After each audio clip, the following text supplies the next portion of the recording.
how research can inform our understanding of these very current, very awful conflicts. And that's the big objective in a university. So I wanted to say that, urge you to do the survey, and then get on to introducing our panel tonight, because we have four fantastic, we're very lucky to have four really important speakers here. And I want to start off first by introducing, and they have to be brief. I mean, every one I could speak 20 minutes about, but Dr. Yuliya Yurchenko, third one in, who is an academic from Greenwich University and a senior lecturer and researcher in political economy at the Political Economy, Governance, Finance, and Accountability Institute. Her research focuses on state, society, capital complexes, transnational class formation, and the political economy of Ukraine in the post-Soviet peace. I mean, I was delighted when trying to organize this activity to find Yuliya. She has written a brilliant book called Ukraine and the Empire of Capital, From Marketization to Armed Conflict. And so I really urge you to have a look at that book. I mean, it's one of the best interpretations I've seen of what's happened to Ukraine since the breakup of the USSR, and it takes it, the analysis right from that time and its historical antecedents right up to 2018. So after this conflict, this war really began in 2014-15. Secondly, my old friend and colleague, Dr. Anna Matveeva. Anna is a senior research fellow, visiting research fellow at the Russia Institute at King's College, London. Her research focuses on trajectories of violence in post-Soviet conflicts and the challenges to liberal peace. She's written extensively on the issues of conflict and peace in Ukraine and is author of Through Times of Trouble, Conflict in Southeastern Ukraine Explained from Within. You'll find links to their biographies and further publications. I mean, Anna has done primary research in the Donbass, and I'm sure she'll refer to some of the insights that she has taken from that experience. The third, I want to introduce Professor David Luke, who's professor of practice at our own department, international development, and he's strategic director, I stress strategic director, of the Firoz Laji Institute for Africa at the LSE. Professor Luke has decades of experience in policy advisory services, managing and catalyzing research, building partnerships, training, and capacity development for private sector and government. He's published a lot, and recently, on trade issues to do with Africa, and I think he'll be able to comment on how the conflict, Russia-Ukraine, is having reverberations across sub-Saharan Africa and the developing world. And last but not least, I'd like to introduce Sir Mark Lowcock. Sir Mark, I guess we have to call you, hey? He's visiting professor of practice in our own international development department here at the LSE, and he's a senior fellow at the Center for Global Development.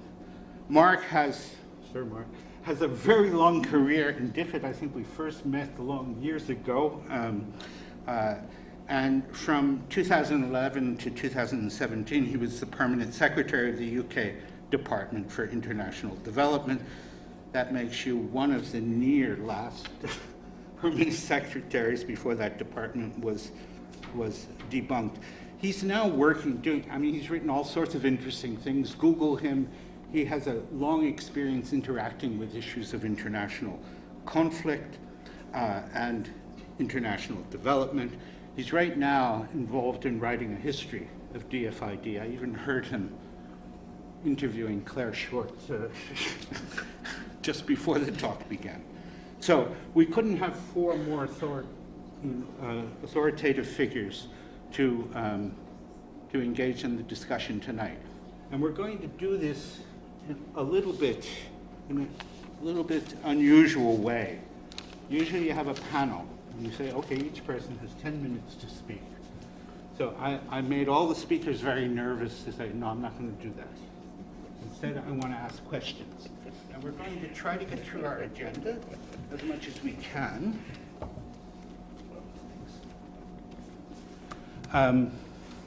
We have to not move these mics much, but talk into them for the recording. So we'll try to get through our agenda as much as we can, but I really want to make sure that we have a good period of time for Q&A, because that's such an important part of our activity here on Friday afternoons.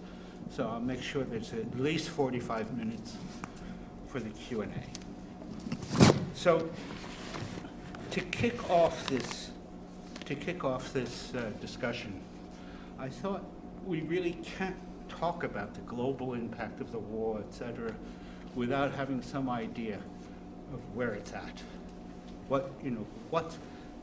What's happening in this war, and it is again a war of asymmetric power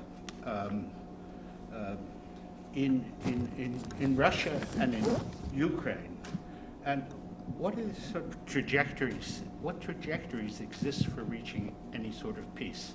Now, we could spend the whole evening trying to answer this question, but instead I'm going to ask the speakers to address this in a fairly succinct way, and we can follow up in the questions for sure. But can I start with Yuliya? Thank you. I hope you can hear me okay there at the back. It's difficult to obviously address all the aspects of the state of this war at this point, but I'll try to speak to some major ones as I see them, and then during the Q&As, I suppose we can pick up whatever I don't answer or other speakers don't speak to. At this point, I think a lot, the way that I see it, both domestically in Ukraine, amongst politicians specifically, and internationally, there is almost an acceptance that this will be a very long war. Civilians do not like to talk about it as much as politicians do, but realistically speaking, it doesn't look as promising as we would like it to be. The war is over a year and a half in.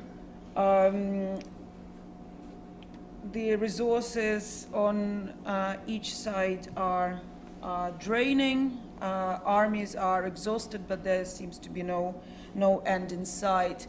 The genocide that's now ongoing in Gaza and the escalation of the conflict between Israel and Palestine has also been used as a distraction by Russia to start escalation on the southeastern front.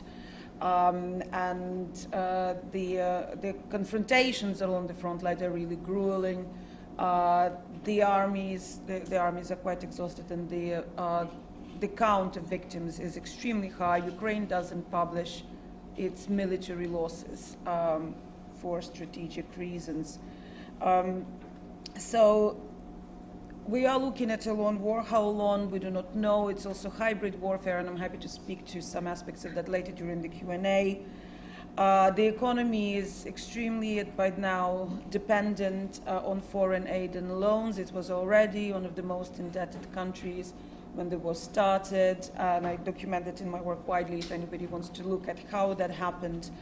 That means that whatever budgetary ingoings are happening in the country, they're going towards the military expenditure, and then through foreign aid primarily and other forms of financing, external forms of financing, public spending is being paid out. That, of course, creates excesses of dependencies for the country, and that also comes with very serious fiscal restrictions not least because of loans conditionalities, many of which are quite old, and I don't want to focus on them too much. But sovereignty of decision-making in the country is compromised. The budgetary ability to support the population is extremely compromised. It is also, since the Second World War, the biggest displacement of people in Europe. There are millions, we do not know exact numbers because people keep moving back and forth between EU countries and Ukraine. But there are millions who are registered as displaced and refugees in Europe. There are millions who are displaced within Ukraine. There are serious problems with housing, jobs, affordability of various basic goods and needs.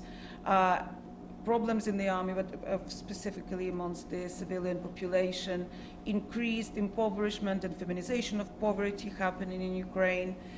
There are many plans for in and after war rebuilding, many of which were discussed this year here in London at the Ukraine Recovery Conference. But even according to the current plans, there will be a need for $411 billion for the rebuilding. That was estimation of the spring 2023. It will be significantly higher. And there is already projected 4.5 million shortage of workforce for that rebuilding. And the longer the war drags, the fewer people are indicating in their surveys amongst refugees that they are willing to come back. So no matter how great a plan you have and how many commitments you have for the rebuilding, if people don't come back, all the plans are dead in the water. And that is a major source of concern for me, and I'm engaged in a number of research projects that try to kind of see what would make people want to come back. And that experience also speaks to other conflict-ridden places and other disaster-ridden places. How do you rebuild from rubble? How do you make places livable? How do you build future out of genocide and destruction? Because what we see in Ukraine now, it's a widely documented genocide, and indeed Russian authorities themselves are very good at producing evidence of conducting genocide in Ukraine. So Yuliya. Yeah, so it's quite, so the situation is quite dire. Yeah. It's quite dangerous, and now, of course, with the escalation in between Israel and Palestine, we see that the attention and the attention of different institutions, internationally, and politicians and international community are being torn between these two conflicts. But of course, there are so many more around the world that require our attention. Thank you. And you'll have a chance to perhaps say a little bit more before we turn over to Q&A about the future trajectories. Anna, can I? Mm-hmm. Thank you. I would like to maybe complement this picture with some of the kind of war and peace developments. Firstly, where we are now, Russia now controls 18% of territory of Ukraine. Before February 2022, it controlled over 7%. So that is a kind of quite significant territorial gain, given that Ukraine is a large country. According to the UN figures, I'm quoting September this year, 9,000, around 700 people have been killed, civilians, in the course of that conflict. Most of them were killed on the territory controlled by the government of Ukraine, and that's over 7,400, and the rest were killed on the territory controlled by the Russian forces. So you can draw the maybe a comparison to what's happening, as James just told us, in Gaza. So this is the war duration of over 20 months now.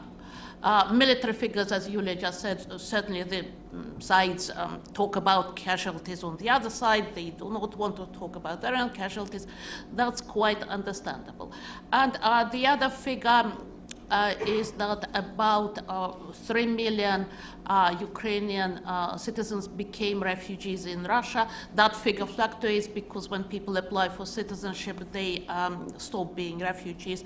And there is still, up to even now, movement from the territory of Russia to Ukraine and vice versa. So the military situation has been largely stagnant this year. And another kind of fact, Ukrainian counteroffensive this summer and autumn got back among half of what the Russian forces have taken during this war, during this year. So the kind of the territorial configuration has not changed massively as compared to the last year. What does it tell us? First, that despite Western military aid and very courageous performance of the Ukrainian armed forces and kind of high motivation for the war effort, the Russian defenses, which have been built about a year ago, have proved too difficult to take. The West, in my view, quite naively believed that something which can be done in the battlefield is what Western armies have not performed themselves. That is a massive ground offensive without air support.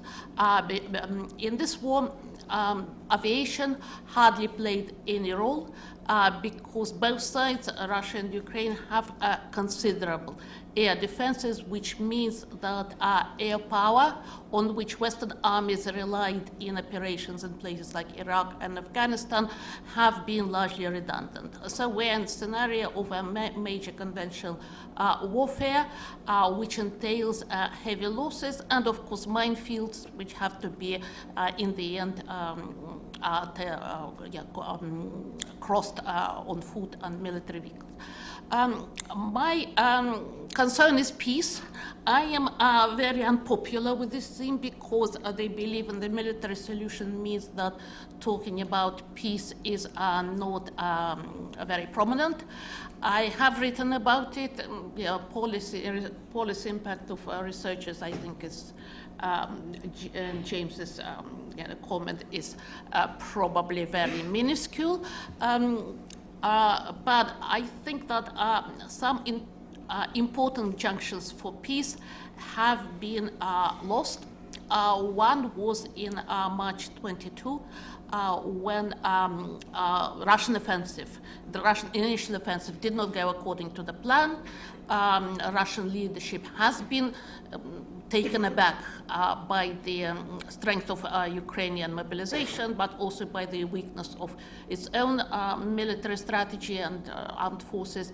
So at that time, the Russian leadership was prepared to withdraw from the territories, certainly in exchange for certain concessions.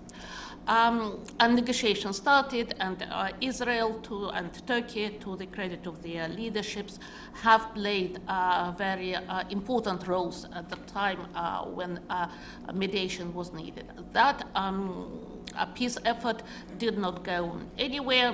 There is a lot of speculation why, but so that was one very important lost opportunity. The other lost opportunity was a year ago, after Ukrainian successful surprise offensive in the north of Ukraine, in Kharkiv region.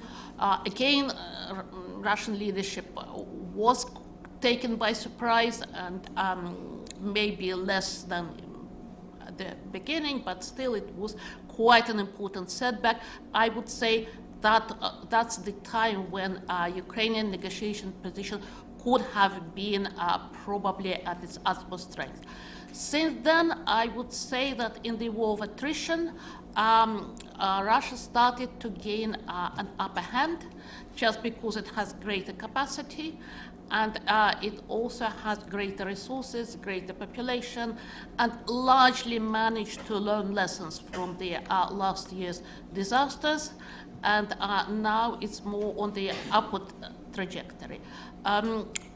What made negotiations any kind of viable peace initiative also quite difficult is that Ukraine has adopted by the presidential decree a year ago that no negotiations with Russia are possible while President Putin is in power,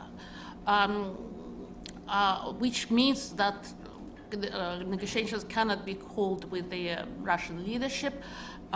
There is a lot of speculation how long President Putin will remain in power. So far, he does not show indication of being ready to drop dead in front of our eyes. So we would probably continue with the stalemate as it is. Okay.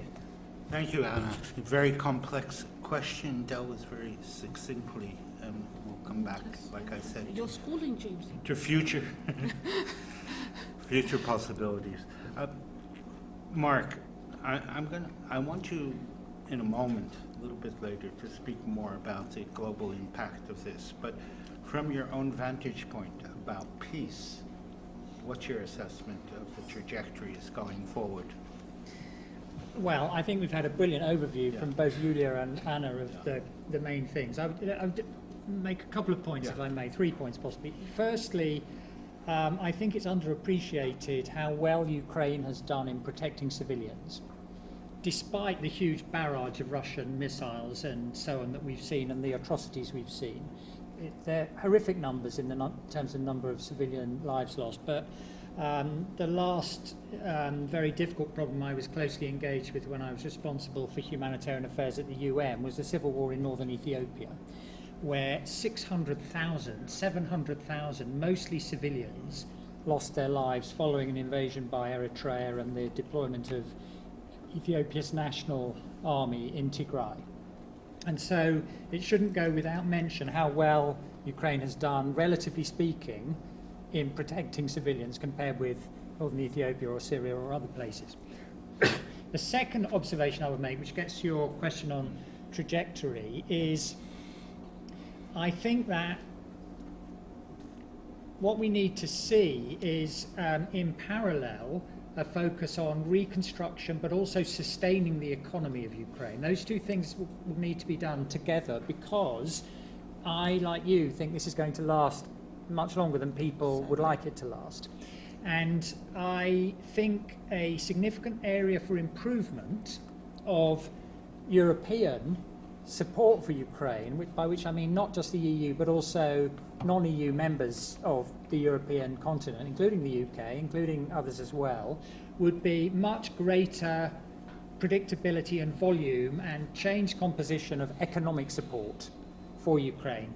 The Europeans can fairly say that they don't have the military heft, for example, that the US have, and 90% of the military support for Ukraine has come from the US because that's the power with the resources. The Europeans do not have the same excuse on the economic side, and I think they would be wise to plan and lean in for a longer period of support for Ukraine than they are thinking about. And then lastly, on trajectories and prospects, I think it's going to matter a lot how things play out in the US. It was very notable that while before all the fun and games over changing the speaker in the House of Representatives in the Congress, the deal that was done to keep the government going did not allow more support for Ukraine. And the person who's just assumed the speakership has a track record of being opposed to that. And there's a short-term issue that arises from that, because Ukraine will need a lot more support with the air defences to get through what's expected to be a big barrage over this winter. But there's also a longer term issue as well, and I'm not sure that European countries have been fast enough off the blocks in terms of thinking through the medium term implications of having a very warlike neighbour and how you cope with that and prepare for that. I think people have been a little bit rose-tinted about the prospects for longer-term US support, and I think we'll have to see some changed decision-making behaviours arising from that if Ukraine is to continue to hold the invasion at bay. Mark, thank you for that. And we might come back to the issue in the Q&A of the difference of the attitude towards sustained military support for Ukraine and the kind of almost unconditional support the United States is extending to Israel as it exercises its quite brutal follow-up on the brutal attack they suffered from Hamas. So, but we'll come back to that. David, I'm wondering if I can already ask you, unless you want to comment on Yes, I think I would. Actually, trajectory of the piece. A few, Okay. yeah, And a then few, just a few then I'll comments ask on you that. another question. And I'll be really very brief. But firstly, let me just say that this is a very impressive turnout for a Friday afternoon, so well done. And especially a wet Friday afternoon, and also thanks for having me here. No, just very briefly, just to remind everyone that there was an African initiative, a peace initiative, I think in June this year, when the African Union, sent a delegation to both Moscow and Kiev, and didn't get very far for all the reasons that I've already mentioned. But I'd just like to remind that what was in their package, their proposals, could actually be what would be the basis of a peace deal if one was to emerge. And what they had in their proposal was de-escalation of the conflict, that the UN Charter, the sovereignty of Ukraine should be respected, that, and this was the off-ramp for Russia, that security guarantees should be given for Russia, since it claims that it has NATO on its borders and so on. Then, of course, they had something about supply chains, food, fertilizer, fuels to the Black Sea, humanitarian assistance for the victims of the war, the return of refugees and children who were abducted, and then the post-war reconciliation effort. It was very interesting to see Africans doing this, but I guess this also speaks to the multipolarity of the way the international system is evolving. And then some WACs, of course, were saying at the same time why the Africans did not stop over in Khartoum and try to sort Khartoum out before going to Kiev and Moscow and all that. But I think, whatever happens, I think these are the sort of elements, especially the off-ramp for Russia on the security aspect. Thank you, David. I mean, it really is unprecedented, isn't it, to have this collective action from African states vis-a-vis a conflict in Europe. Absolutely, and as I said, it speaks to the growing sort of geopolitical fragmentation, this multipolarity that we're beginning to see. Although, of course, myself, I'm skeptical that the economic heft of the African countries, and I'm sure we'll come to this, really is really punching far above your weight, in these matters. But Okay, anyway. I'm going to come back to you in a moment, but first, Yuliya and Anna, a brief follow-up, and then I want to get us on to the kind of global impact issues of the war. Yeah. I wanted just to say a couple of words on the possibilities of peace, because I didn't get a chance. I didn't speak to that. So, and partly it's Anna, to what you were saying. I also think we can argue till we're blue in the face as to what exactly happened in the March of 2022, and there was these talks about possibilities for peace negotiations. Well, I was in Ukraine at the time, and I was following everything very closely, and I remember very well how these narratives were developing, and then Boris Johnson visited Kiev and the rest of it. Also, that's where Russian troops were pushed out from the north of Kiev, and mass graves and evidence of genocide were evidenced. And the point of public outrage over that was so high that no politician in charge of Ukraine in their right mind would have dared to sign anything that would have looked like a ceasefire with Russia at that point, because then Ukrainian people would themselves get rid of that kind of president. So that is something that I think needs to also be remembered, that Ukrainian people, when they are not happy with their leaders, have a very good way of getting rid of them very fast. I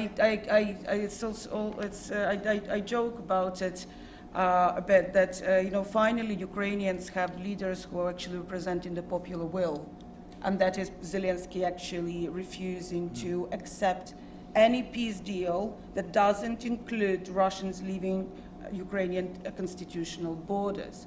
So in that way, to me, the possibility for peace was lost on the 24th February 2022. There were already peace deals, ceasefires signed with Russia involved. First of all, there was already Budapest Memorandum signed in mid-90s when Ukraine gave up nuclear weapons and weapons of mass destruction in exchange of security guarantees from countries that included Russia. And then Russia goes and invades Ukraine. And that also presents a very serious international challenge for nuclear and otherwise disarmament. Because if permanent security members states of the United Nations, nuclear powers, throw away their own security guarantees, who will want to voluntarily give up their weapons? So, of course, again, the whole kind of militarization is a separate conversation that we can be having for a very long time, but those things are very important. So another thing, another stumbling block in signing up any peace treaties is that the map of Ukraine and Russia, that Ukraine and Russia see are different maps. Russia already annexed 4 oblasts of Ukraine and Crimea in violation of all international laws and Ukrainian domestic laws, including territories of some oblasts that Russian troops were not in at the time. What any of that means, hell knows. But that's Russian foreign policy.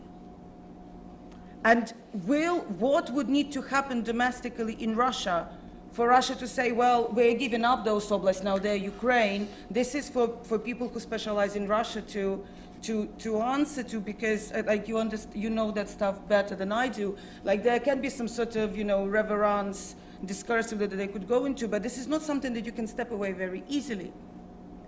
And when every Ukrainian knows and has relatives in occupied territories that are tortured, kidnapped, mutilated, castrated, raped, they know what's going to happen to those people who, if you leave them behind. Nobody will want to agree to that kind of, that's not peace. Yeah. So I think this paints a very stark picture of the prospects for coming to and I think peace. there will need to be something that will be classified as military defeat of Russia. What shape that will take and what it will look like, it's for us to see. But you do not sign peace treaties with genocidal war criminals. This is a terrible international precedent, and I do not want to live to see that kind of thing. What I think some people, when they think about kicking Russian troops out and a military defeat of Russia, they imagine that there will be some sort of ironing out of territory all the way to the border. It doesn't have to be that. It has to be something that qualifies as a defeat geopolitically, and then there may be a ceasefire, pullback of troops, perhaps international peacekeepers. It can take all sorts of different scenarios. Okay, Right. thank you. Anna, fairly briefly, if possible, and then I want to shift the discussion a little bit. Yeah, sure. Couple of different points. One is about what you mentioned. Yeah, the African Peace Initiative. We also should give credit to the Chinese leadership, the Israeli leadership, Turkish. They have all came up with ideas, with good offices, with trying to be fair to all sides at the time when help was needed. The reason that these efforts so far have not came to fruition quite complicated, but we do see a real rise of multipolarity, that there is not just one kind of center of the world, especially given that the UN Security Council is so hopelessly paralyzed. We also should see these initiatives in the global debate on decolonization, and I'm quite sad that it has not been seen here in that light, because I think that it's kind of quite considerable political weight, irrespective of what the outcome, what we have seen so far. In terms of what future bears, I have lived and worked in Syria for the UN, and I have seen a long war from within. And I know what it does to states and society, to how population relates to their original causes, how they endure, what war fatigue does for mass kind of pro-war military mobilization. And I think that is the processes which we start seeing in Ukraine are pointing in that direction. Long war, exhaustion, fatigue, immigration. Russia has overturned the worst situation it was in last year. It is now on the upward trajectory. Its economy has been growing 2% this year. So it both economically and politically, it can endure and absorb the costs which are not as high as expected. Yeah, I think the extension of the war in length of time is going to see enormous suffering. And a long war from within recalls the situation in Palestine as well, facing a very long war indeed. I want to shift gears just a little bit so that we can cover a bit more terrain about the impact of this war beyond the borders of Russia and Ukraine. So it was very striking to me when war broke out to immediately see, because I hadn't quite realized, I knew Ukraine is a breadbasket of that region, but also the extent to which so many countries, and particularly countries in North Africa, Egypt, something like 50-60% of its grain was coming from Ukraine. And we saw an immediate impact on food prices, food security, etc., from this. And of course, we have seen this reverberate through sub-Saharan Africa in particular. So not only North Africa and the Middle East. We withdraw from the market this enormous amount of food production. So, this is clearly, for me, was one of the most obvious immediate impacts. But then, clearly the war provokes a sort of geopolitical shifts as well, to where you saw the same mercenaries that were acting on behalf of Russia and Ukraine, intervening and fighting increasingly, in the Sahel and, in Africa. So the geopolitical alignments also shifting. So I just wanted to get onto this terrain a little bit. So I want to start with you, David, how you might see some of these impacts of the war affecting developing country prospects. Yeah. Where do we begin? Because it's quite a broad question.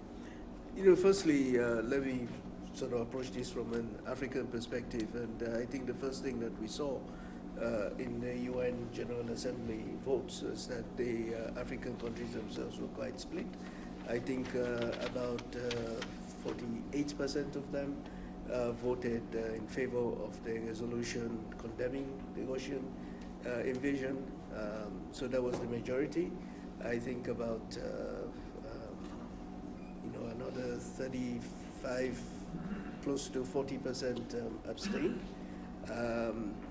About 10 or 12% didn't vote, no show at all. And actually only one African country voted with Russia, and that was Eritrea, which is, a sort of a barrier anyway.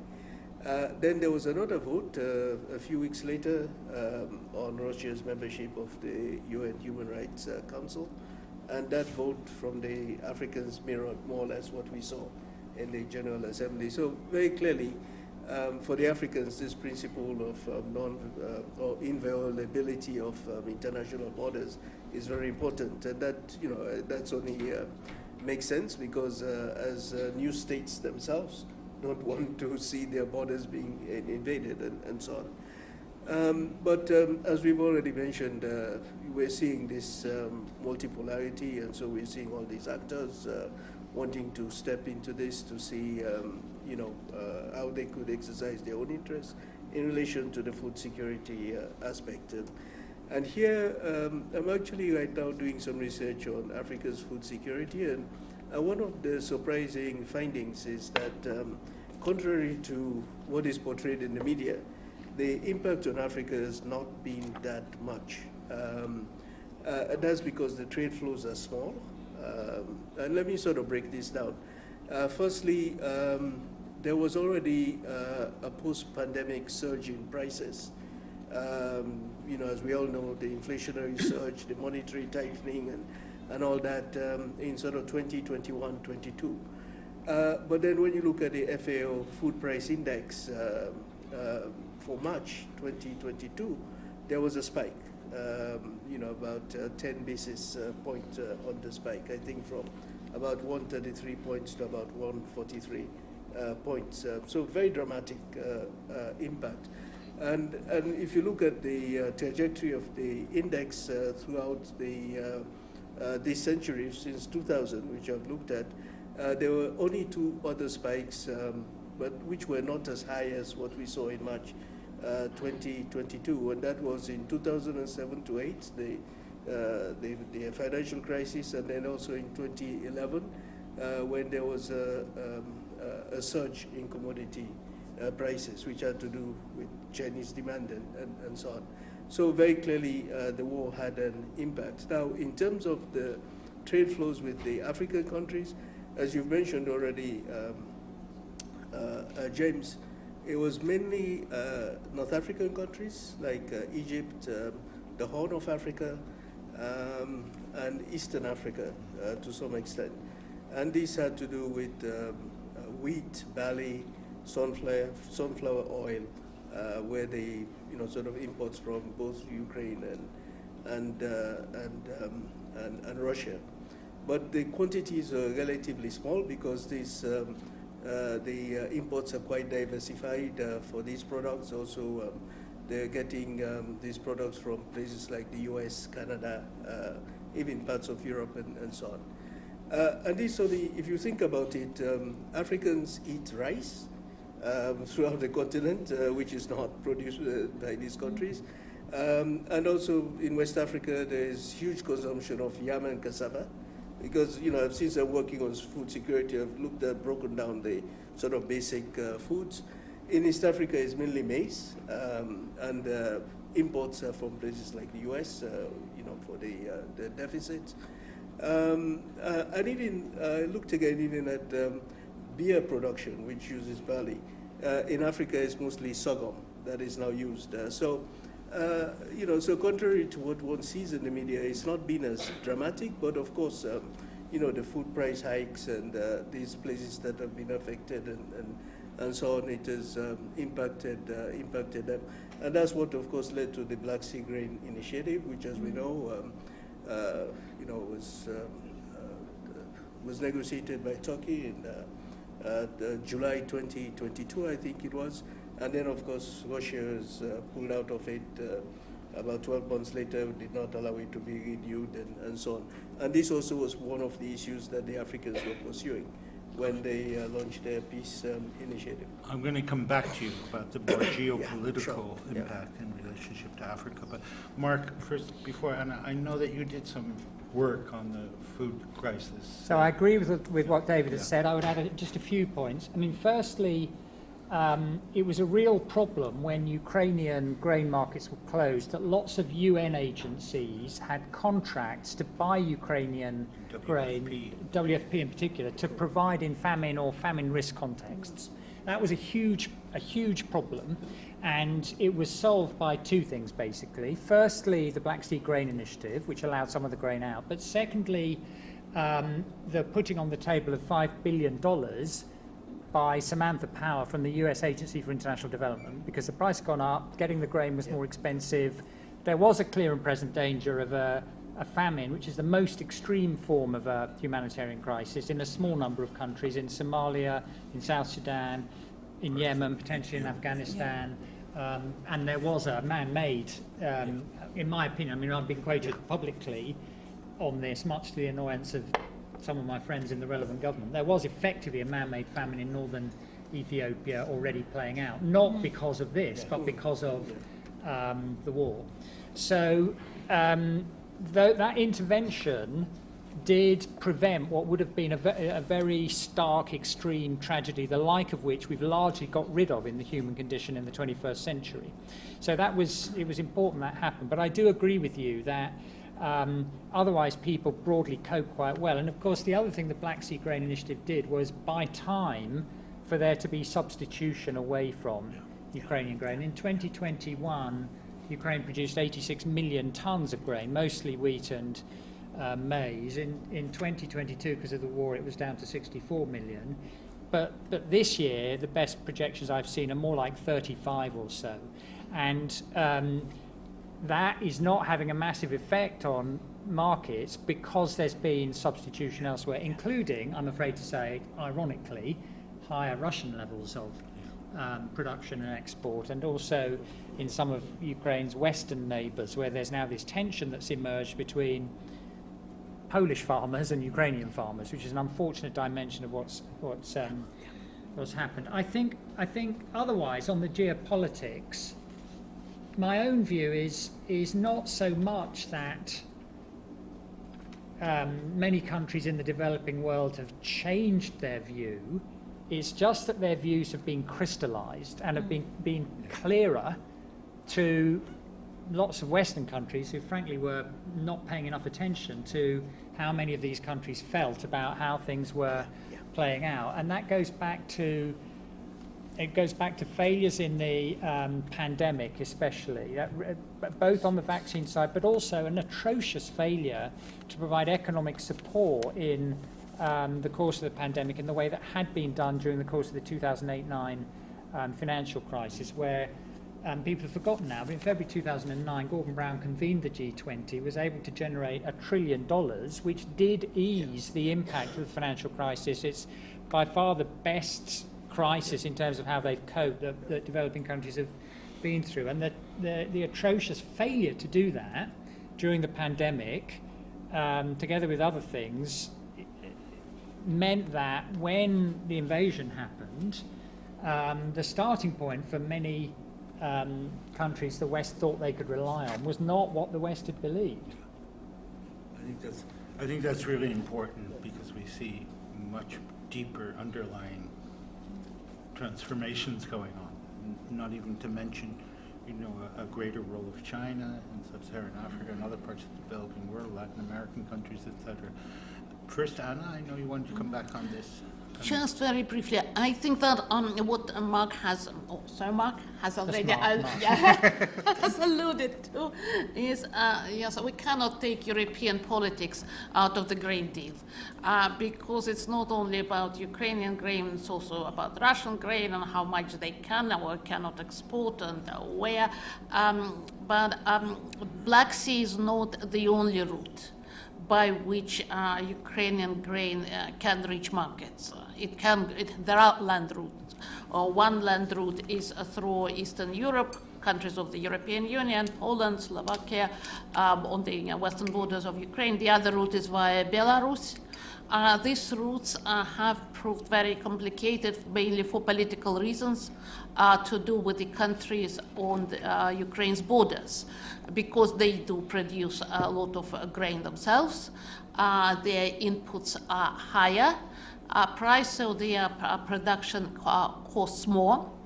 And we are seeing now the it becomes a political issue in these countries, elections in Slovakia, Polish politics, route via Belarus is again blocked for political reasons. We cannot just say that everything is pegged on the Black Sea ports. Okay. I want to ask just one last question, and Yuliya, you can bring in your I'll let you go first with this, and so that we can move to the audience's questions, which I'm sure there'll be many. So this war is having, we've alluded to it, a transformative impact on both Russia and Ukraine, and it's really likely to transform the role they may play in global politics and the global political economy in the future. I know, Yuliya, we were talking earlier, and you had some, I think, important insights into where Ukraine has stood and where it's standing now in the context of this war, in terms of global politics. But also this is having a profound impact, I think, in Russia and Russia's place in the international system. So I'm wondering if we just briefly, because I do want to get on to the questions from audience, you might want to respond to this. And Yuliya. Sorry, I thought you were looking No, at I'm Maria. going to go to you first. Thank you for that question. I want to first kind of finish speaking about the make just a couple of points to this to the excellent discussion about the food security, and kind of to bring it to a kind of slightly kind of wider perspective and more long-term horizons. Wars are ecocidal events by definition. Global military is responsible for 5.5% of all greenhouse gas emissions, and that's in addition to all sorts of other waste, contamination, and toxic chemicals. In the first year of this war, 122 million tons of CO2 alone were thrown up in the atmosphere that wouldn't have been there otherwise. So wars contribute to global heating and therefore further compromise future food security. This is very important. This is just in the first year. On top of that, there is, of course, heavy contamination and mining of agricultural land. Some 30% of land in Ukraine are mined. I do not like using that statistic too much because some areas are very densely mined, some not. So we're talking about the kind of square mileage, but some areas are less contaminated than the rest. But it's quite problematic and expensive to do. So that land that could be used to alleviate world hunger, to bring down international prices, it will take a while for it to be usable again. On top of that, of course, we have the blowing up of the Novokakhovka Dam this summer that has emptied the massive water reservoir, compromised safety of the biggest nuclear power plant in Europe. I really hope it doesn't blow up, but we still don't know what's going to happen with that.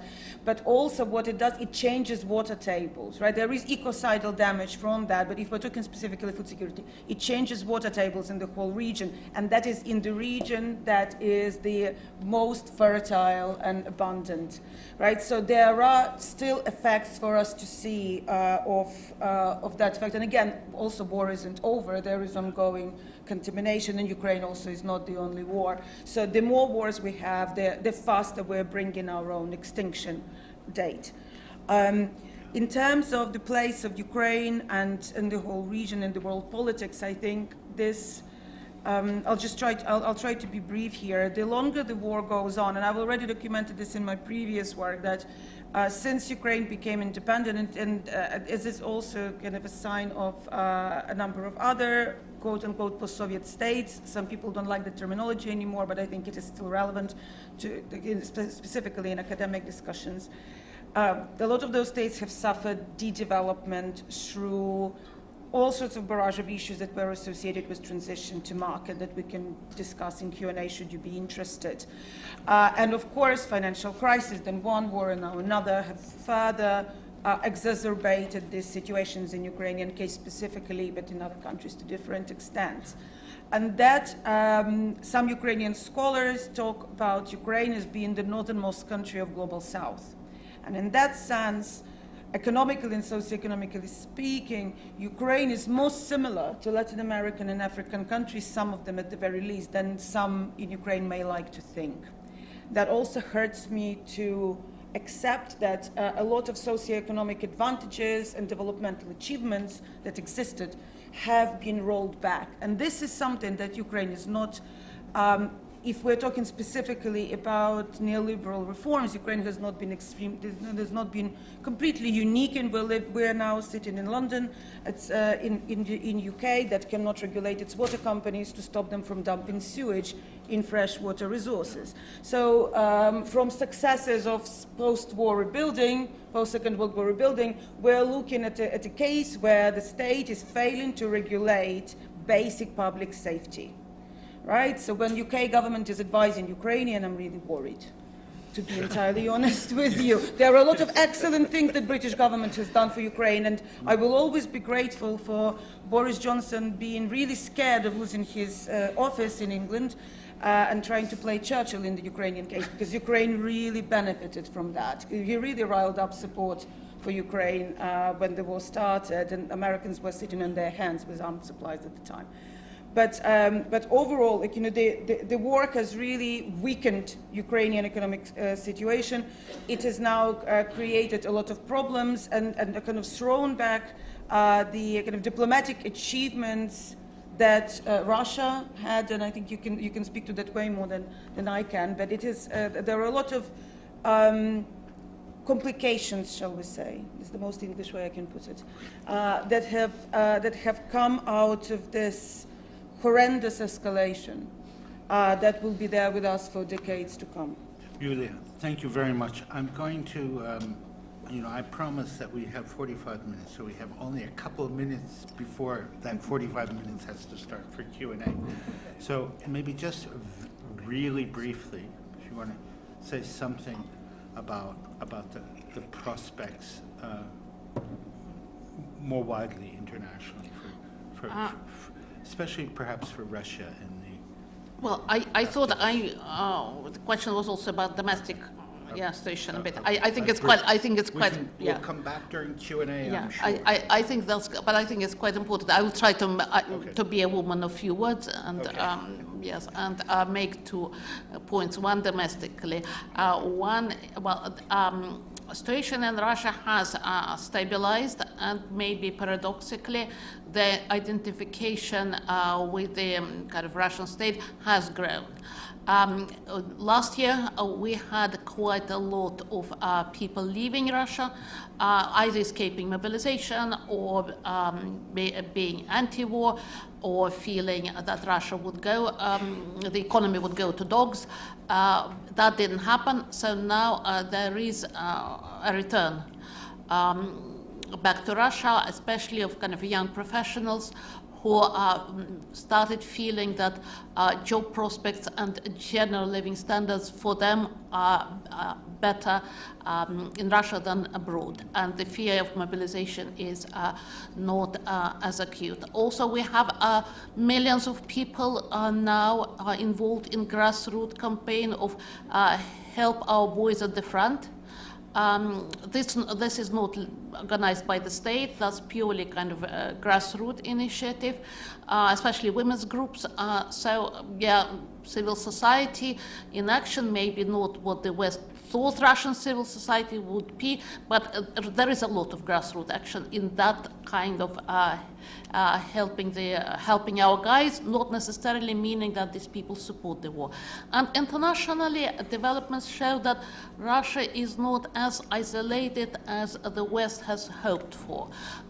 Yes, friends like North Korea and Iran are probably not the kind of our friends of necessity rather than by choice, but still Russian narrative is heard, its diplomacy is active, it is actually developing a lot of links with the African countries and parts of the globe where Russian diplomacy has been which Russian diplomacy has neglected in the period before the war. Thank you. David. Can I tell you a little anecdote about, just to illustrate a point you just made? When I was in charge of humanitarian affairs at the UN, I used sometimes to go to Moscow and talk to lots of people. And I went a couple of times to the Russian Ministry for Emergencies. And they showed me their operations room.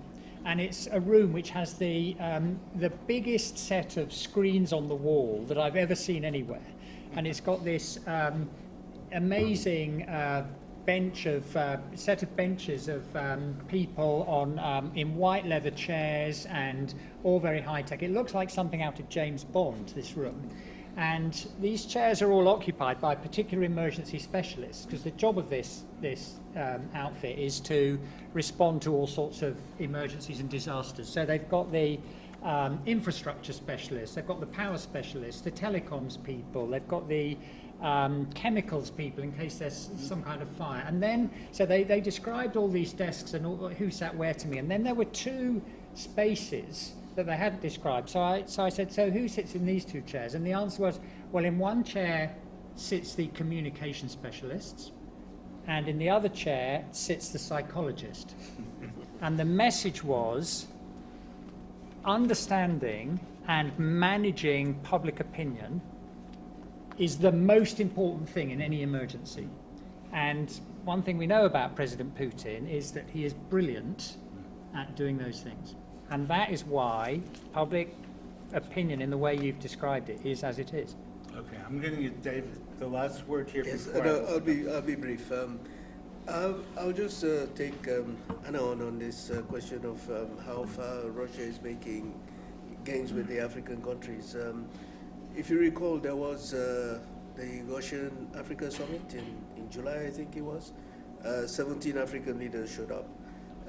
When the same summit was held in Sochi in 2019, there were about 43 African leaders there. So I think that tells you that the Africans are being very cautious on this. And then another aspect, of course, is that, the old Soviet Union supported African liberation movements and all that, but Ukraine was part of that. So I think the Africans understand this. Plus, there have been more students, actually, African students, studying in Ukraine than in Russia. You recall when the war broke out, there was this crisis of the students and so on. Let me just stop there, but just to make the point that I think the Africans are being cautious, not to be drawn into this. Yuliya, I'm going to let you make your point when you come in to answer some questions here, because if I don't move to the audience, we're going to lose them. So, One sentence. one sentence, okay. To the state of Russia and to managing public opinion, the data on how well Russia is performed is being all taken from Rosstat. This is all I'm going to say. They've changed their heads how many times last year? Yeah, and they haven't actually collected any proper data since the second quarter of 2022. Thank you. I wonder if you ever saw the screens in the Pentagon. Yeah, I've seen some of them, but Okay, so different story. it trumps that. Okay. How many psychologists do All they right. have? All right. First of all, I want to thank all our speakers, and let's do that now, and then I'm going to ask you guys.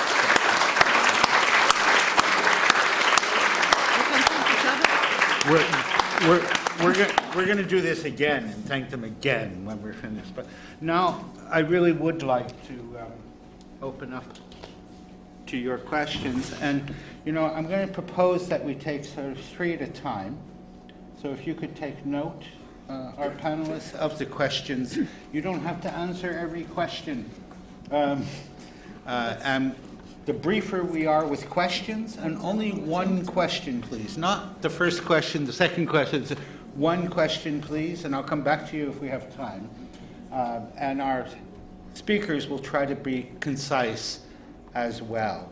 So let me start, first of all, so you don't feel left out. Let's start up on top here, right here. Yeah.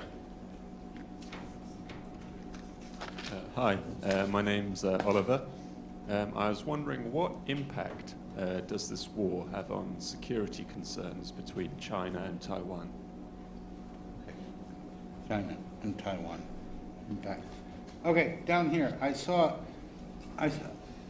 Where did I sit? Okay, right here in the middle.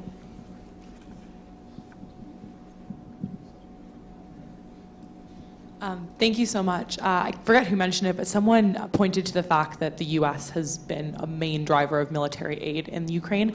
And obviously, we're all seeing the package that the U.S. is trying to meld with the Ukrainian aid alongside aid for Gaza. Just curious how, and Israel, curious how you think that's going to impact what's going on in Ukraine if those aids are either collected together or if it ends up being separate. Okay, yeah, and the gentleman here, yeah. My question is to David Luke. Maybe you say who you are. Yeah, my name is Josiah Kieri and I'm from Kenya. My question is to David Luke. You mentioned that the war has not had significant challenges to Africa's food security. Can you speak into the mic more? Yes, you said that the war has not had significant impact on Africa's food security. Would you say what other area is perhaps significantly affected by the war in Africa? Okay, so very briefly, let's answer those questions. There's so many more questions. So going first. I'm happy to respond to Oliver's question, which I think is Okay, a really please. smart question. Yeah. There's very little that politicians across the aisle agree on in Washington, D.C. at the moment. But one of them is anxiety about how to manage relations with China, in particular over Taiwan, but not just over that.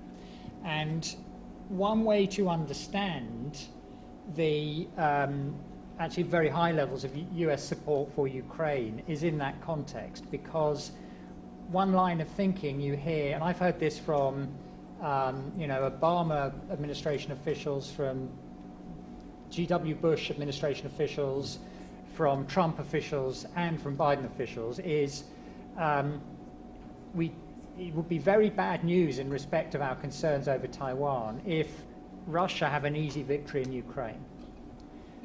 So they see the Ukraine situation partly through the prism of hoping to put off the Chinese from a military adventure in Taiwan, against the background of having heard lots of things that Xi Jinping has said about the importance of the year 2027. So that definitely is going on, and the question you ask is a good one because of that. Very good. David. Yes, I think Mark helped to qualify my remarks on the food security situation by saying that yes, indeed, countries in North Africa, Egypt in particular, the Horn of Africa, have been affected. So I just want to put that in context. But I did also say that broad parts of Africa does not consume those products. That was the point I was making. But I think one of the way that the war has impacted one of the way the war has impacted development more broadly is in development assistance. If you take the UK, the UK slashed its development assistance budget because of its support to Ukraine, and you see this replicated all across the OECD countries. I don't have the figures in front of me, but basically, development aid has been significantly reduced as the support to Ukraine has been increased. And I'll give you one anecdote. I'm on the board of Trademark Africa, which was supported very strongly by the UK. We've been struggling in that organization to find funds for projects that we had already committed because of the cuts in development aid across the board. So I think this is one area that really has been affected by the war. Then, of course, I did mention the students. A lot of students had their education interrupted. I think the number for Nigeria is about 5,000 Nigerian students in Ukraine, and these were mostly in the sciences, engineering, medicine, and so on, had their education interrupted. So that's another impact of the war. So I'll stop here. Thank you very much. Anna. Just briefly on the U.S. military aid, my argument is that our Western military assistance has perhaps peaked last summer already, and the tendency towards gradual scaling down has been settled even before the upheaval in Israel, Gaza.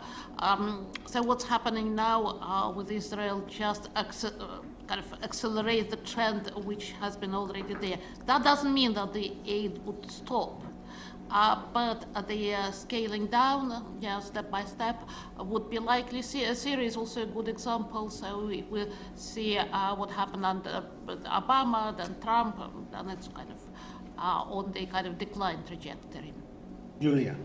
I will just to this one point on military aid, and I will set out on the other ones. I think they've answered quite exhaustively.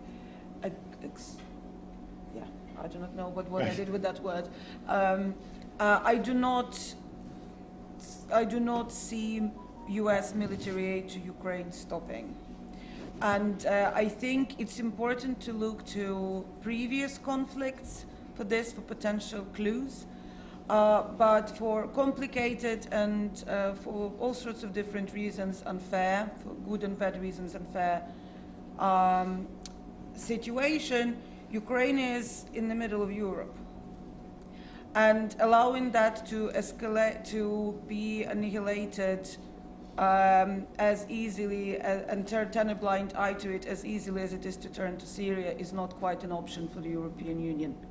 And we saw that with treatment of refugees, that was quite different to 2014. We saw that with all sorts of other aspects of aid, including military. So I wouldn't, just because there's perhaps been some sort of dip, I wouldn't necessarily expect that to be a permanent full stop at the end of that sentence. Thank you. If I could, James, just a quick point here. Actually, Biden very cleverly has tied his request for funding to the Congress to also request for Israel. So we're going to have to see how that plays out. Yeah. Of course, there is a kind of unknown factor in the United States, the next election, and what may result from that. Okay, I want to go back to all of you. Where's the microphone down here? Yeah. Here, to Vladimir.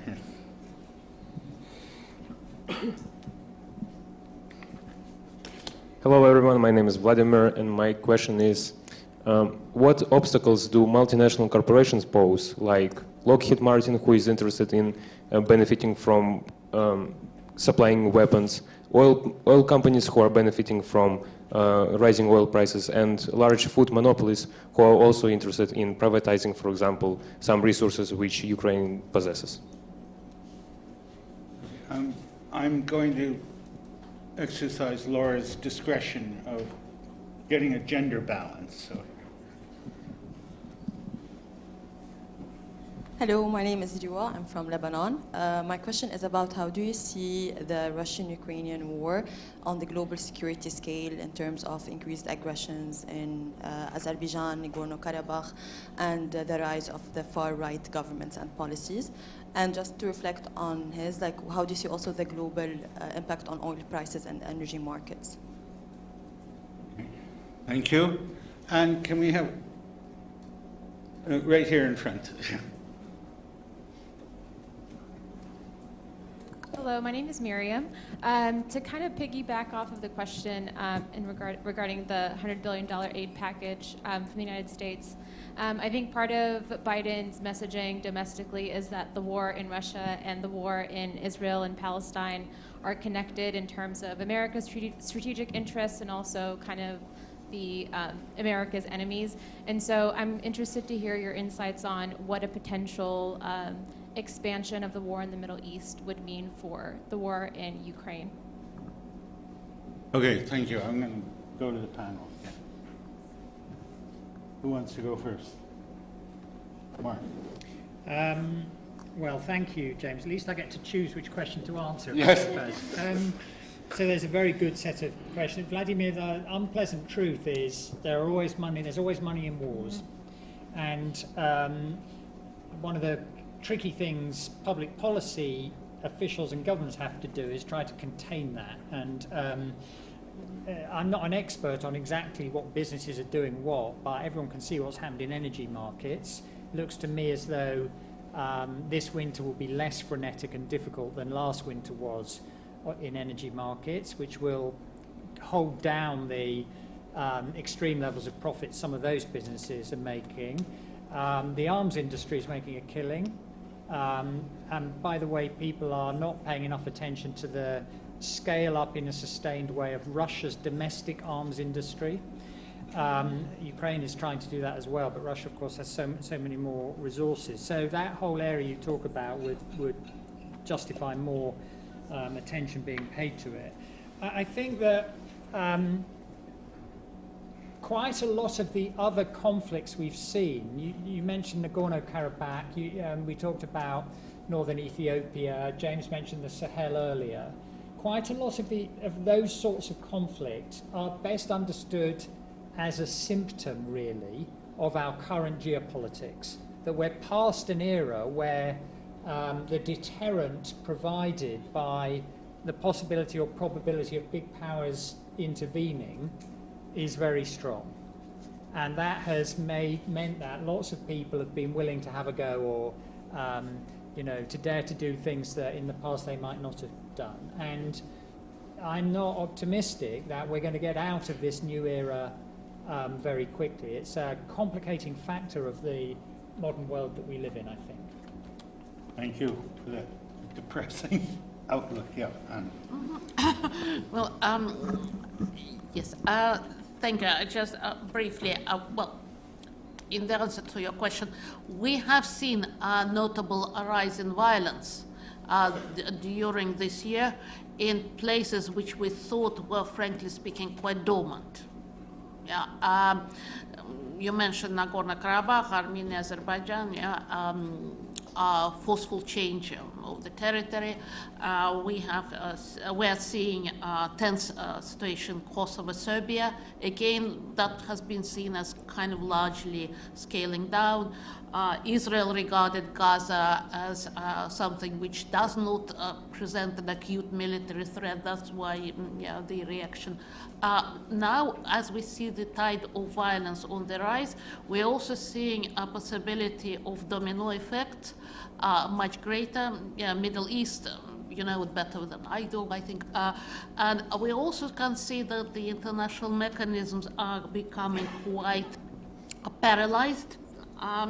As compared to the 90s, but we also see that kind of unlikely players like Russia, for example, or Iran can play also kind of maybe positive roles in getting out of the kind of the real threat of a wider regional war.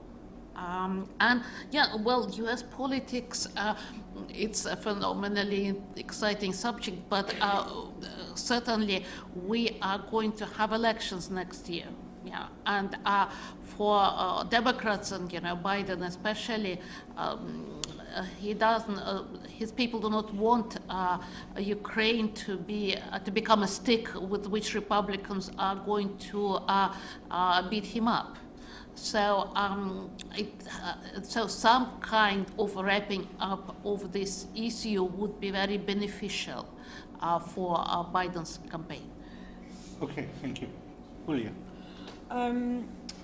So briefly, because I think a lot of the points were answered already. Which companies benefit here? Well, just to be to wake up the audience a bit at the end. Well, you can say that Russian oil companies have actually quite benefited from the spike in the prices on oil. So yeah, if you just kind of want to go with quid bono, there can be all sorts of directions you can go there. But of course, some companies have, for all sorts of combination of reasons, better competitive advantages than the other. And depending on whether we're talking Ukraine, whether we're talking international markets, whether we're talking Russia, whether we're talking Turkey, different combination of players will be in place.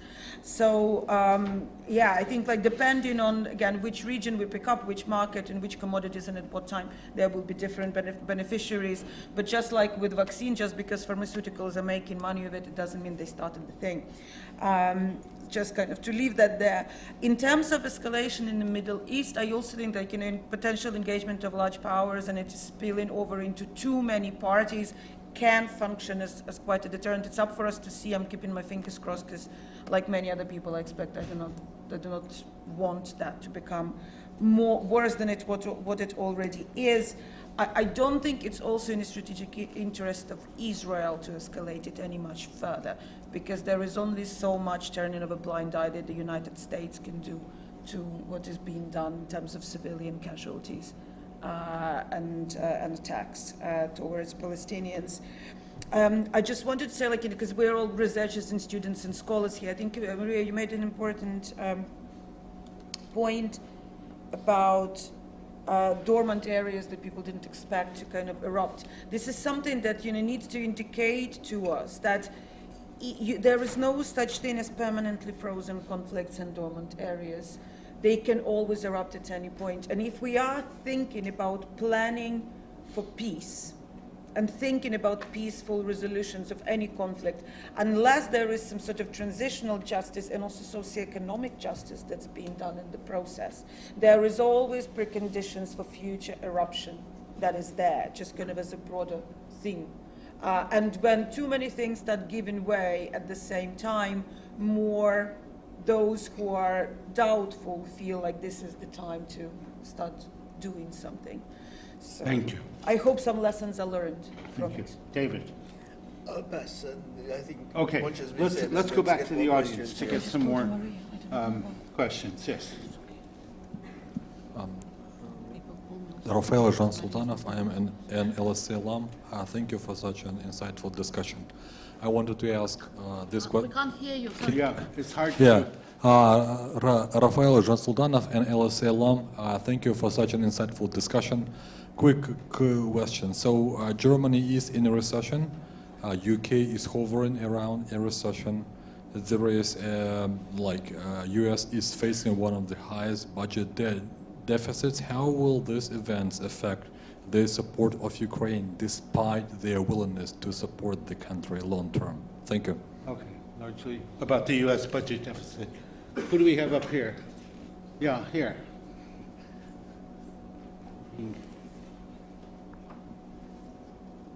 Yeah. Hi, I'm a student in the International Development and Humanitarian Emergencies Program. Quickly after the Ukraine crisis began, we saw the international community very quickly fund, billions of dollars for the humanitarian response in Ukraine, which is great. However, I'm wondering if you think that response was kind of disproportionate in comparison to the humanitarian responses we see in northern Ethiopia, Sudan, South Sudan, etc. Okay, thank you very much. Important question. And okay, we have to give Laura a chance.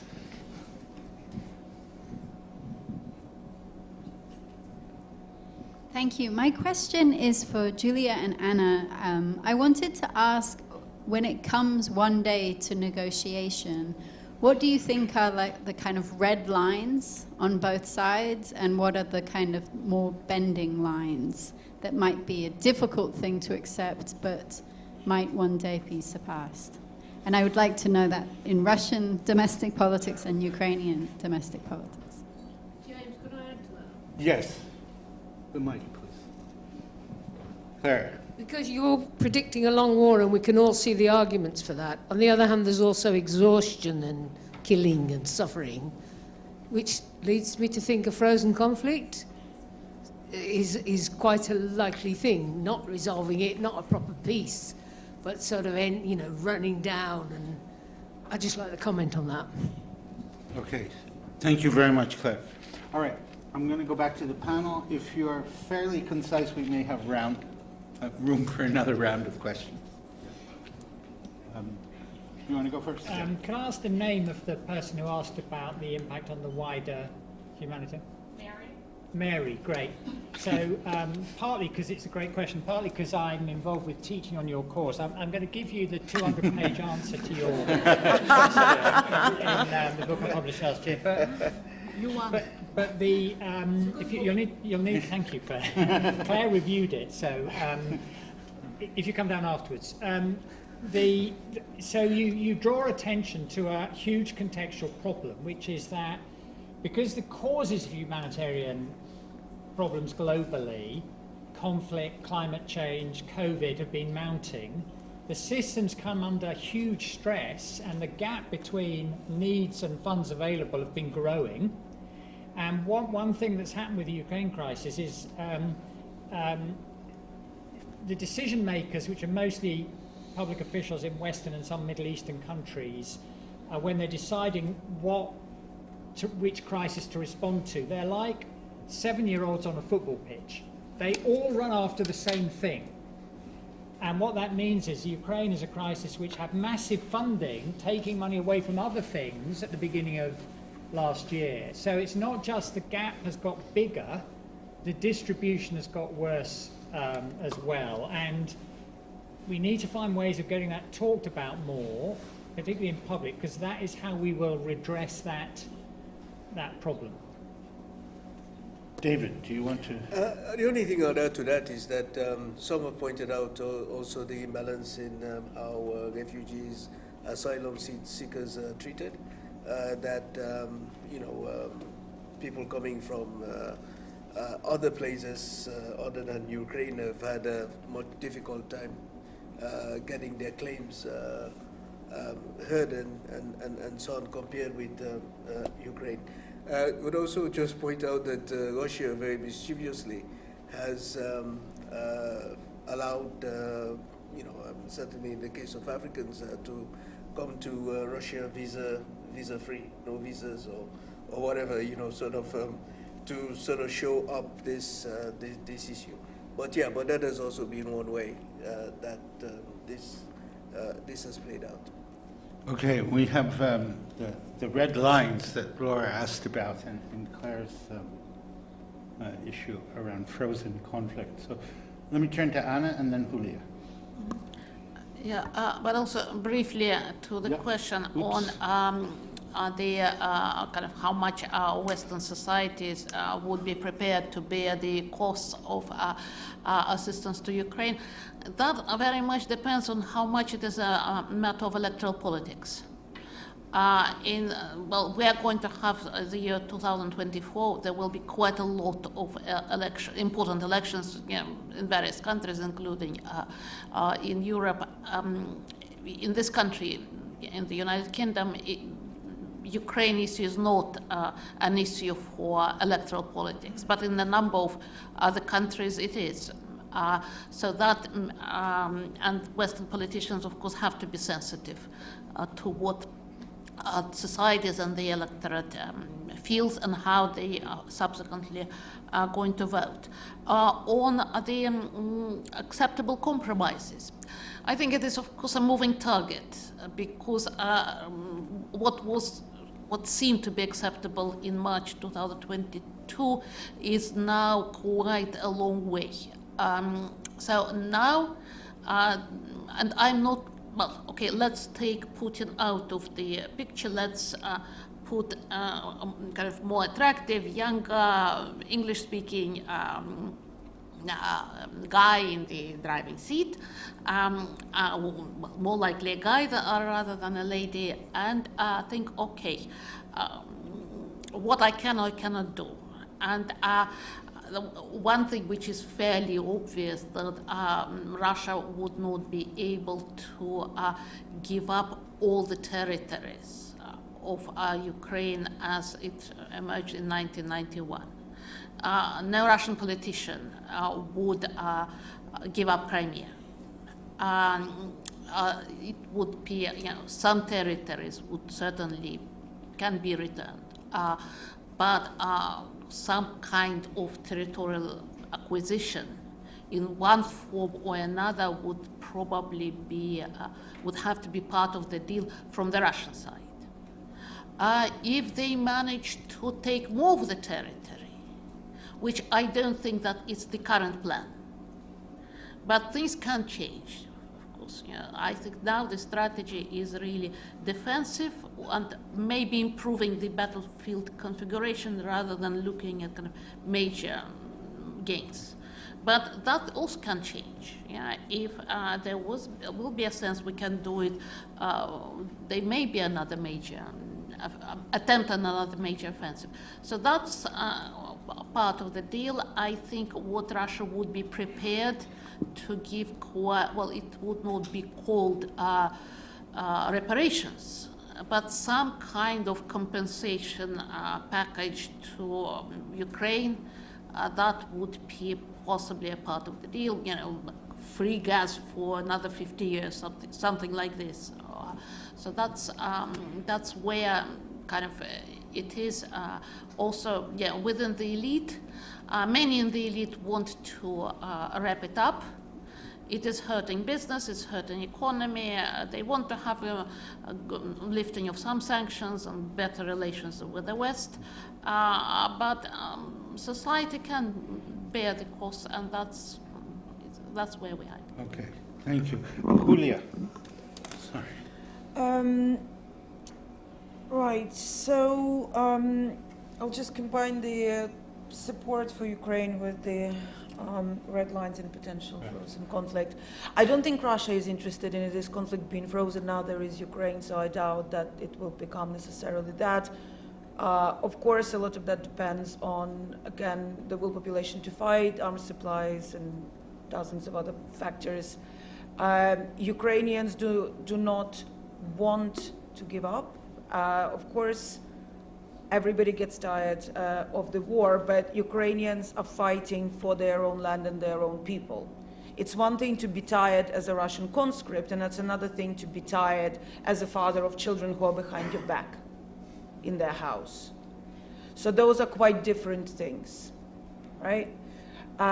Some Russians are coming back to Russia because they can't find opportunities elsewhere, as we've already heard.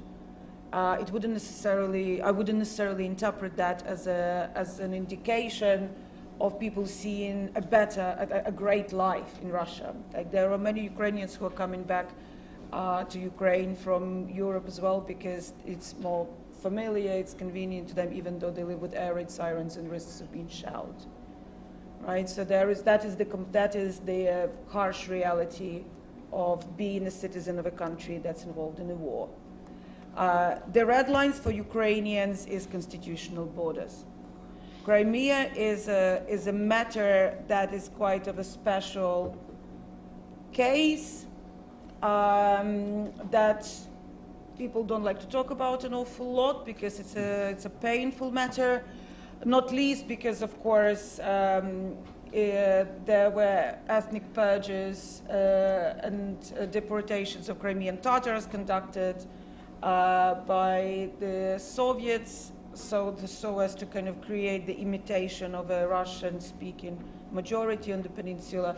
And so there are also rights of Crimean Tatars that are at stake there. Their right to return home that will have been that would need to be accepted as something that we give up if Crimea is to stay with Russia, which is something that Ukraine will not agree to. So how and where both parties will be willing or asked to accept red lines will depend on when this war is over, under what conditions, what kind of Russia this war ends with. Is Putin still there, or someone else? How willing are they to actually accept some of the guilt, pay some reparations, participate in some sort of transitional justice processes so as to reestablish international connections, including trade connections? All of that will make a massive difference on what kind of configuration we will be looking at. There are many Russians who are really tired of this war. What we get from surveys, I wouldn't trust it as far as I can throw it, because people live in permanent fear. Surveys in a state where everybody is technically a hostage. Of course, there are many Russians who are cheering on to the war, and we shouldn't kid ourselves with that. There are many who are really excited about it. There are those who are simply, they have their relatives thrown to the front, and of course they are supporting them, sending them, collecting the money for shoes, clothes, whatever, because it's their relatives. War is ugly for everyone. But there are those who are gleefully killing Ukrainians, and that's also a fact. And raping and castrating, including children. That is also a fact. And without proper transitional justice being established, there can be never any lasting peace put in place, no matter what kind of configuration that will take. And we need to understand that. If Putin isn't tried, if all war crimes are not properly punished by all those who've committed them, if Russia is allowed to keep any of Ukrainian territory, we can shut the door on the United States and walk away. Sorry, on the United Nations and walk away. Okay, thank you. And that's, I mean, we do see really the extent to which, you know, a people whose territory is occupied, you know, are going to continue to fight. And I think we see a lot of evidence of that. I'm going to end this in an unorthodox way. I want you to put... I'm sorry to interrupt. There's a guy here. Yeah, there is a hand. Yes, I know. This is the unorthodox way I'm going to end it. So I want to go through, if you can be brief and concise. He's my student, that's why I felt I could ignore him for a while. He's good at attracting attention. No, so if you can be brief, I'm going to let each one of you put your questions so you can hear them, and you can have 1 minute to pick one thing to answer. But I'd like all your voices to go ahead. Yeah. Okay, I would like to have from one of you a proposal on a post-war financing framework for rebuilding Ukraine, such as Marshall Plan or EBRD, or what would be a possible financing mechanism? Thanks. Thank you. Very good. Good example. Concise. Okay. There, Arthur. Arthur. See, I didn't call on my students earlier. Yeah. Hi. So, as it's been said, my name is Arthur. It's also a bit related to the question of Tom. You talked earlier about how some countries shifted their imports away from Ukraine and to other countries, especially, for example, Russia in terms of grains, of food. I was wondering how it could, first of all, help Russia economically in the short term, but also hinder the long-term reconstruction of Ukraine, for example, in terms of economics. Thank you. Svetlana. Thank you. Just a short question regarding the Russian leadership. Do you see that if the Russian leadership, as it currently stands, would change to the liberal party or liberal opposition party, the war in Ukraine would end? Or if it's the Russian society who inherently supports the war, so there is no end to the war as it is right now in case the leadership of the Russian society changes? Thank you. Yes. I would just like to hear a few words on China. So considering, okay, they proposed a peace plan, but they've also refrained from condemning the invasion. They propped up the economy, increased trade by doubling trade. So would you see the peace plan just as some kind of liberal mimicking, or what does China or Beijing actually want to get out of this war? Okay, thank you. And did I let all of you speak? Oh, one more here. Oh, two more. Okay. There first, and then here, and that's it. Hello, I'm Kerem from also Development Studies. We talked about Crimea first, but I also want to learn. I also want to know what your thoughts about Donbass and its long-term prospects are, because the ethnic makeup of the area is quite changed because of the war in the last decade or so too. And is it a realistic chance that there can be any peace in that region, considering the civilian makeup too? Thank you. And where did I see the last hand raised? Here. Can you bring the mic?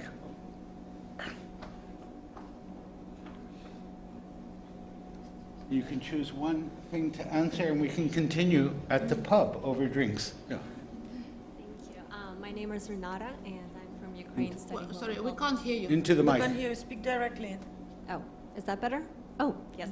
So my name is Renata, and I'm studying global health policy here at LSC. I'm also from Ukraine, and I was wondering, so given how U.S. and the West has been very, very supportive and very proactive in Israel, did that create any sort of tensions within Ukraine and for Ukrainians, given how U.S. is saying, oh, we might even end up sending troops there and all of the support that they're giving to Israel? Like, do Ukrainians feel that they did not receive that kind of support when they needed it? Okay. All right.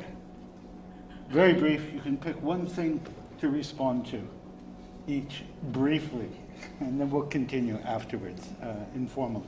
Thank you. So my one thing is the first two questions. I think the best framework would be a collective framework involving the EU, the World Bank, the UN as coordinators.